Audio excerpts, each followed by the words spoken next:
Halo, apa kabar? Kini saatnya Anda menyimak berita Jawa Tengah bersama saya, Frin Meriana. Sejumlah berita pilihan akan kami sajikan untuk Anda dan berikut berita utama hari ini. Pelaku pembunuhan guru SD di hutan daerah Songgom, Brebes, akhirnya ditangkap polisi.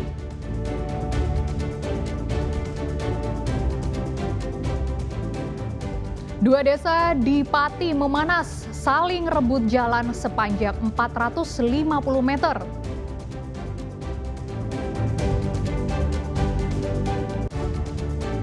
Lagi dan lagi, ratusan siswa SMP di Blora diduga keracunan usai menyantap menu makan bergizi gratis.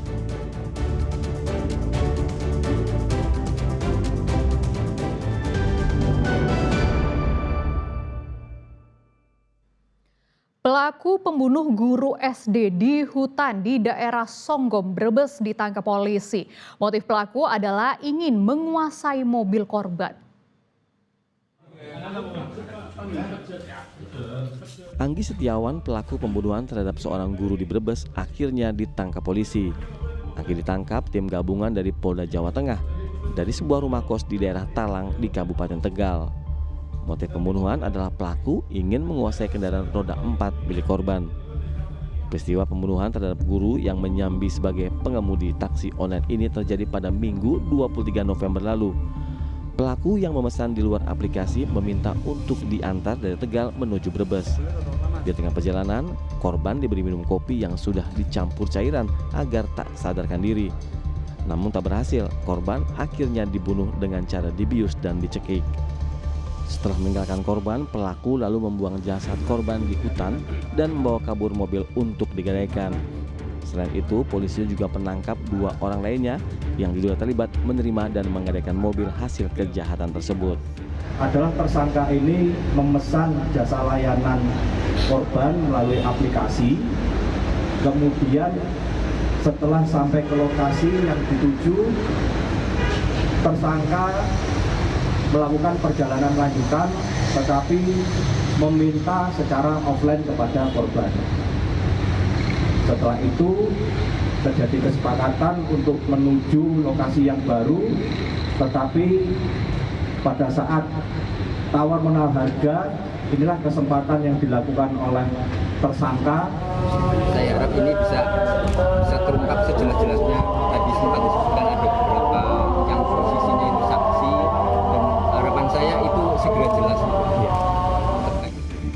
Atas perbuatannya, pelaku Anggi Setiawan dijerat dengan pasal tentang pencurian dengan kekerasan yang mengakibatkan korban meninggal dunia dengan ancaman 20 tahun penjara. Sugiartono melaporkan dari Brebes. Seorang bocah perempuan berusia 7 tahun di Kabupaten Demak tenggelam setelah terperosok saat melintasi jembatan bekas rel kereta api di Sungai Kalijajar. Korban ditemukan 500 meter dari lokasi terjatuh.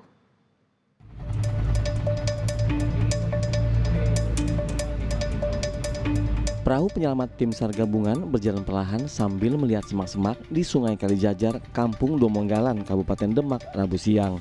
Tim berusaha mencari gadis berusia 7 tahun berinisial ASR yang dilaporkan jatuh ke Sungai Kalijajar. Korban jatuh sekitar pukul 7 Selasa malam saat dalam perjalanan pulang bersama 2 kakaknya usai mengaji.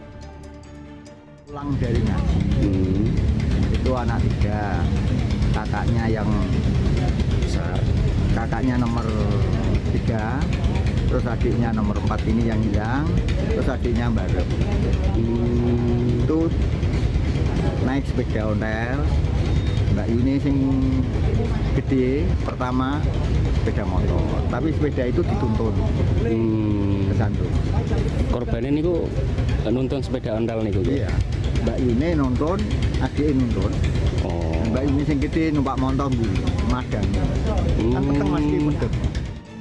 Setelah melakukan pencarian, korban akhirnya ditemukan sekitar 500 meter dari lokasi korban jatuh. Jasad bocah ini ditemukan oleh seorang warga. Mendapati anaknya sudah meninggal dunia, ayah korban pun menangis sambil memeluk tubuh putrinya tersebut.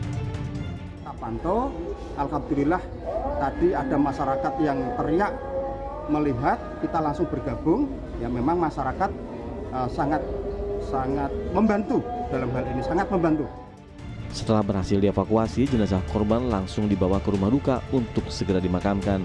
Atas kejadian ini, warga berharap adanya pemasangan lampu dan perbaikan jembatan yang digunakan sebagai akses untuk jalan. Ali Mustakfirin melaporkan dari Kabupaten Demak.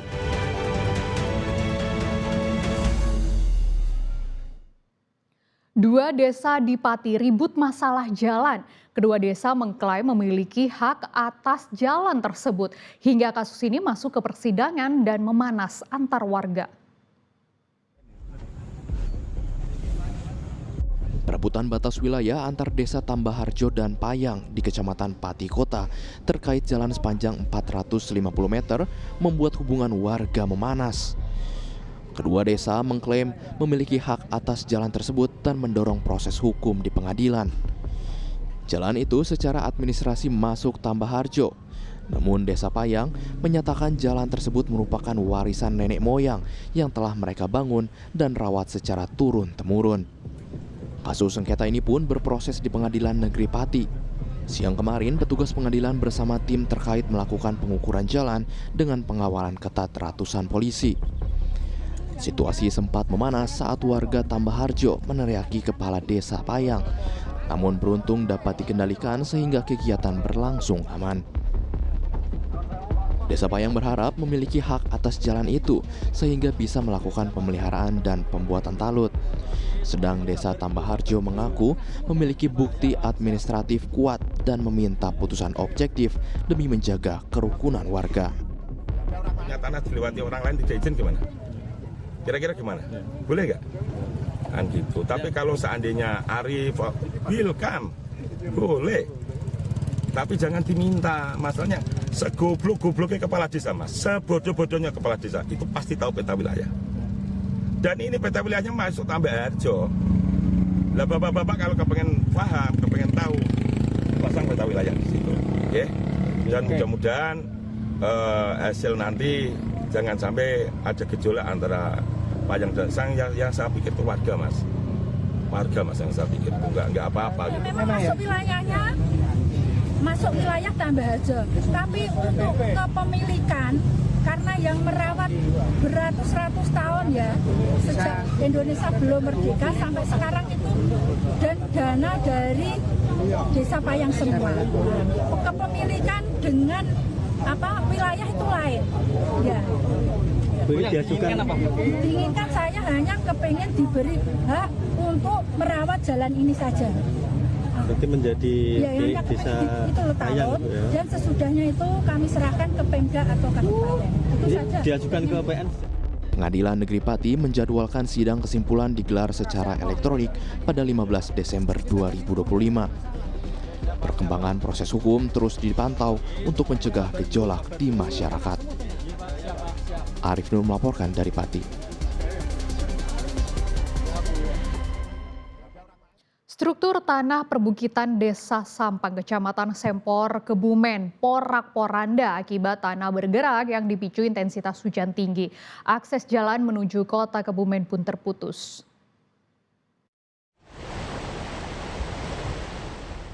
Beginilah tampak jalan di perbukitan Dukuh Samampir, Desa Sampang, Kecamatan Sempor, Kabupaten Kebumen. Kondisinya sangat memprihatinkan. Dalam 2 pekan terakhir, warga mau tidak mau harus melintasi jalan dalam kondisi porak-poranda. Kondisi jalan membuat kendaraan roda 4 maupun 2 tidak bisa melintas. Warga pun yang hendak menuju kota Kebumen harus memutar sejauh 7 km. Menurut kepala desa, jalan ini rusak akibat tanah bergerak yang dipicu intensitas hujan tinggi. Setiap hari bergeser, apalagi kalau ini sekarang hujan misalkan. Hujan, besok paginya kayak gini cuaca terang, itu malah lebih cepat gesernya. Untuk pergerakan tanah cukup gratis setiap harinya. Dan ini untuk pergeseran tanah saja dari aslinya ke sana sudah 22 meter. Ada di sana harus melalui jalan ini. Sejak adanya tanah bergerak yang terjadi sejak 2 pekan terakhir ini, sedikitnya 105 warga dari 3 RT terisolir. Tak hanya itu, para petani juga tak bisa bercocok tanam lantaran batas tanah menyatu dengan pihak lain. Sebelumnya ya ini rata. Itu awal mulanya itu retak-retak. Terus malam-malamnya itu kan terus waktu itu kan masih retak-retak sore lah, malamnya itu udah bergerak. Sampai sekarang ini masih jalan. Walaupun dikit-dikit gitu. Kini warga berharap adanya bantuan dan solusi dari pemerintah untuk mengatasi masalah tanah bergerak di perbukitan Dukuh Semampir, Desa Sampang, Kabupaten Kebumen. Wahyu Diono melaporkan dari Kebumen.